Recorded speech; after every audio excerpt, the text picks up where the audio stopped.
Bonjour et bienvenue dans ce nouveau tutoriel consacré à la version 2.5 de Blender. Donc, ce tutoriel va être séparé en deux parties. La première partie que l'on va faire maintenant, c'est la fonction spin et la fonction screw. La deuxième partie, c'est les curves. Donc pour voir la fonction spin, on va faire un verre et une bouteille. Et dans la deuxième partie du tutoriel, on fera une assiette avec les curves. On mettra ces trois objets dans cette scène et on fera un rendu. Voilà, donc pour l'instant, je vais juste vous faire le verre. Donc pour cela, je vais me placer dans le layer 2. Donc dans le layer 2, qu'est-ce que c'est les layers? C'est différentes scènes disponibles dans Blender. En tout, il y en a 20. Donc elles sont toutes vides, excepté celles qui ont un point. Donc bien sûr la scène de base. Et aussi les deux scènes qui sont ici, dans lesquelles j'ai mis des objets qui vont nous servir dans ce tutoriel. Donc pour l'instant je me place dans le layer 2. Je me mets en vue de face, avec la touche 1. Et j'ajoute un plan. Donc là je vais le faire tourner 90 degrés selon l'axe des X, R, X. Et j'entre 90 au clavier. Comme ceci. G. Tabulation A, B. Et maintenant je vais extruder ce point avec E pour créer le profil du verre. E, E. Et avec CTRL je peux bien sûr le placer assez précisément. Comme ceci. Donc en fait on va faire un verre à pied. Hop. Voilà. Donc là je monte vers le haut. Comme ceci. Donc maintenant je crée le ballon. Donc pour cela je ne vais pas utiliser E, je pourrais mais je vais vous montrer autre chose. Je vais placer mon curseur ici, je vais faire CTRL et clic. Et le point apparaîtra à l'endroit du clic. Comme ceci, donc je fais le ballon de mon verre. Je redescends. Je suis pas obligé de faire de l'épaisseur, mais c'est quand même plus joli avec, donc je la fais.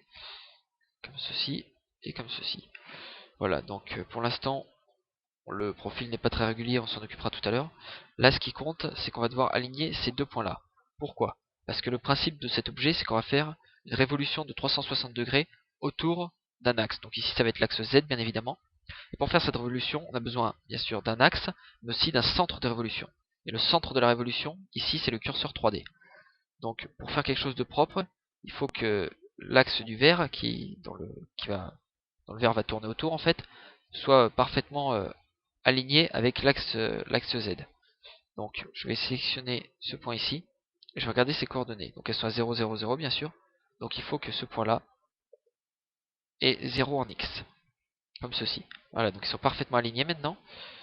Et je vais maintenant travailler sur la forme du verre. Donc là c'est plus du feeling qu'autre chose. On rattrape un petit peu les points qui nous paraissent défectueux. Comme ceci. Je vais accorder une importance un peu plus particulière à ceux du haut. Voilà, j'ai déplacé mon curseur accidentellement, il faudra que je le replace avant de faire la révolution. Comme ceci, voilà.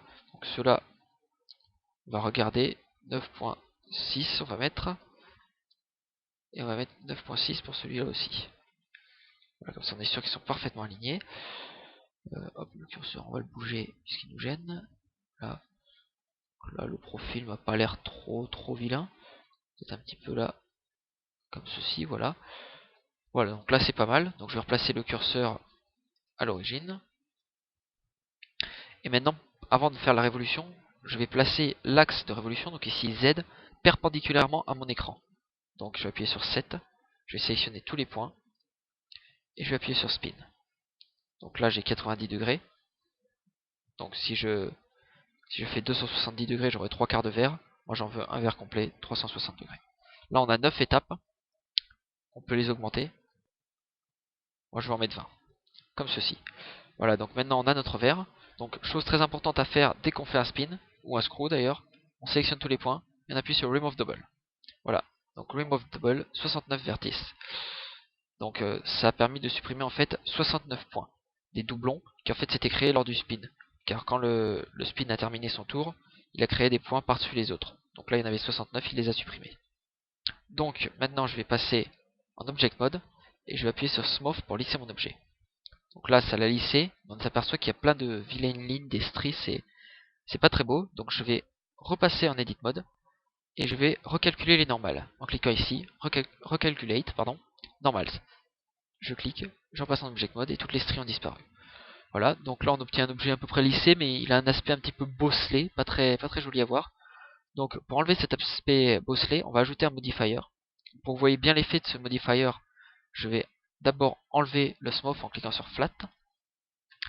Donc modifier, on clique sur la clame molette ici, et on fait add modifier. Donc moi j'ai additionné un subsurf pour subdivision surface, comme ceci. Donc vous voyez, ça a subdivisionné le mesh, ou subdivisé, je sais pas trop comment on dit, au niveau 1. Donc ce qu'on verra nous au rendu, c'est le niveau 2, c'est-à-dire ceci. Donc pourquoi View et Render? View, c'est ce que vous verrez si vous avez un ordi pas trop performant, ça permet de limiter, d'éviter qu'il rame trop. Et Render, c'est ce qui aura effectivement rendu. Donc là, je vais me placer le View égale Render, et je vais maintenant ajouter un Smooth. Et là, j'ai un verre parfaitement lisse, parfaitement régulier. Donc maintenant, on va voir comment jouer un petit peu avec ces petits surplus de matière là, qui existent d'ailleurs dans les verres réels, mais on peut un peu les adapter comme on veut. Donc tabulation. Je vais d'abord passer en mode transparence. Je vais sélectionner ces points-là et je vais les bouger suivant Z. Et là, vous allez voir que les petits bourrelets, ils grandissent ou ils rétrécissent. Moi, je vais les rétrécir un petit peu. Je vais faire exactement la même chose en haut. Hop, je vais bouger mon curseur. Z, voilà, ça permet de les tasser un petit peu. Comme ceci. Là, ça me plaît plutôt pas mal. Voilà, donc là, j'ai un verre qui commence à être assez sympathique. Maintenant, on va faire la bouteille. Donc, je vais me placer dans le layer 3. Donc, j'ai bien sûr créé le profil. C'est pour ça qu'il y avait quelque chose dans le layer 3. Donc, le profil d'une bouteille standard. Donc, je vais en profiter pour vous montrer ce que ça fait quand on ne se place pas selon l'axe de révolution prévu et avec le curseur n'importe où. Donc, on va commencer. Tabulation. Je sélectionne tous les points et je fais un spin. Donc là, je suis pas selon le bon axe. Mon curseur est n'importe où. Voilà. Donc, ça fait quelque chose de plat. Comme ceci, qui a priori ne sert pas à grand chose ici. Donc je vais annuler avec CTRL Z. Donc je vais quand même me placer suivant le bon axe de révolution. Donc 7. Et je vais refaire mon spin. Donc en entrant les bonnes données 20, 360. J'obtiens quelque chose qui est bien en révolution suivant l'axe Z, mais qui a pour centre le curseur, ce qui fait que ça ne crée pas la bouteille que l'on souhaite. Donc je vais annuler encore une fois. Je vais replacer mon curseur au bon endroit, c'est-à-dire au centre ici, 0, 0, 0. Replacer en vue dessus et lancer une troisième fois le spin. Donc en mettant 20 étapes et 360 degrés, et j'obtiens bien ma bouteille. Donc je vais enlever la transparence, voilà, je vais tout sélectionner, Remove Double, Recalculate Normal tant que j'y suis, je vais ajouter un modifier, Subsurf Surface bien sûr, je vais le mettre au niveau 2, et je vais faire un Smooth. Et voilà, j'ai ma bouteille. Donc maintenant j'ai bien le verre dans le layer 2, la bouteille dans le layer 3, et ma scène dans le layer 1. Donc il faut que je mette tout ça sur une même scène. Donc pour ça, plusieurs techniques. Soit je sélectionne les 3 layers avec Shift et clic, comme ceci. Voilà, bon, j'ai plus qu'à adapter les échelles. Donc à savoir qu'on peut sélectionner l'ensemble des layers en appuyant sur %, comme ceci. Voilà, j'ai tous les layers sélectionnés, comme ceci. Donc je vais appuyer sur % pour tout sélectionner. Moi, je vais plutôt les transférer de layer. Donc je fais clic droit sur mon verre pour le sélectionner. J'appuie sur M et je clique sur le layer que je souhaite. Donc là, le 1, et mon verre a été transféré dans le layer 1. Donc je remets tout ça à l'échelle. Là je me place en vue de face, mais du coup je vois plus la table. Donc je clique sur l'arrière-plan, M, et je vais le placer dans le layer 2. Fait que je revois de nouveau ma table et je vais pouvoir positionner mon verre dessus. Donc G. Donc pour bouger plus doucement, je vais vous donner un autre raccourci. Quand le bouge comme ça, par exemple avec G, ou quand je change d'échelle avec S, on peut appuyer sur Shift, ce qui va permettre de bouger tout doucement, d'avoir une plus grande précision dans ses gestes. Et on peut bien sûr combiner cet appui sur Shift avec l'appui sur CTRL pour faire du cran par cran. Donc là, je vais poser mon verre sur la table, comme ceci. Et je vais faire le même principe avec la bouteille. Donc M, M, layer 1. Donc, comme ceci. Donc là, elle est immense. On va la réduire un petit peu pour la mettre à l'échelle. Encore un petit peu. Voilà, ça me paraît pas trop mal. Pareil, je vais la poser doucement. Hop. Donc là, ça me paraît pas trop mal. Je vais aller chercher mon fond et mon sol. Layer 1. Comme ceci. 0 en vue caméra, je vais réadapter un petit peu la caméra. Et je vais pouvoir lancer un rendu. Voilà, donc c'est ce qu'on obtient avec la fonction spin. Donc maintenant, je vais vous parler un petit peu de la fonction screw. Donc pour cela, je vais me mettre dans le layer 3, en vue de face, et je vais ajouter un cercle. Add mesh circle. RX90, comme tout à l'heure, G. Je passe en edit mode avec tabulation. J'ajoute un plan, RX90. G et une ligne. Hop, supprimer. Donc mon curseur est bien au centre de ma vue, car il va encore servir pour la révolution. Et ce cercle va faire une révolution autour de cet axe. Et de ce curseur, bien sûr. Donc en fait, l'axe, on le verra, servira de pas. Donc je vais tout sélectionner. Je vais rester dans cette vue-là, et je vais appuyer sur Screw. Et là, on s'aperçoit que mon cercle a fait un tour, en 9 étapes, donc je vais augmenter les étapes à 20. Et il a fait un tour. Moi, je vais lui demander de faire plutôt 5 tours. Comme ceci. Donc, bien évidemment, on sélectionne tout. On appuie sur Remove Double.